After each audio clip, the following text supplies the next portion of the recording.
الخدمة الصحية الوطنية في المملكة المتحدة يجب أن تعيد التفكير في سلامة الآلاف من موظفي الخطوط الأمامية بعد أن أشارت دراسة جديدة إلى أن سعال مرضى كوفيد-19 يعرضهم للإصابة بفيروس كورونا أكثر مما كان يعتقد سابقا. الدراسة وجدت أن السعال ينتج ما لا يقل عن 10 أضعاف جسيمات الهباء الجوي المعدية مقارنة بالتحدث أو التنفس، وهو ما قد يفسر سبب إصابة العديد من موظفي القطاع الصحي بالمرض أثناء الوباء.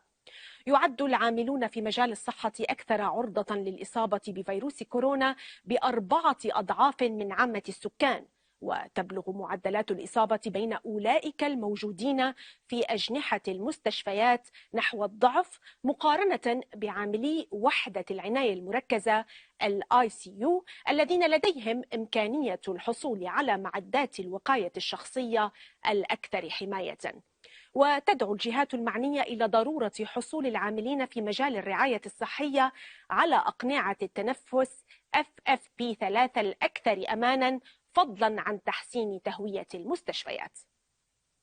اعتقد سابقا أن أجنحة العناية المركزة أكثر خطورة على العاملين فيها لأن بعض التقنيات العلاجية المستخدمة لدعم تنفس مرضى كورونا مثل ضغط مجرى الهواء الإيجابي المستمر أو ما يعرف بسباب من شأنها أن تولد كميات كبيرة من هذه الجزيئات الصغيرة.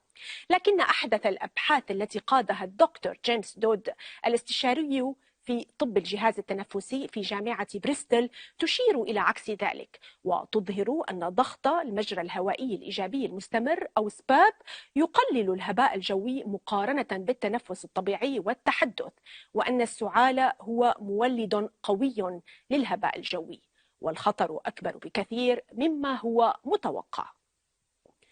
الدراسة التي لما تراجع من الأقران قدمت إلى مجموعة الهباء الجوي التابعة للمعهد الوطني للبحوث الصحية، ووفقا لبيانات مكتب الإحصاءات الوطنية توفي قرابة 900 عامل في مجال الصحة والرعاية بسبب كوفيد-19 بين مارس وديسمبر من العام الماضي في إنجلترا وويلز.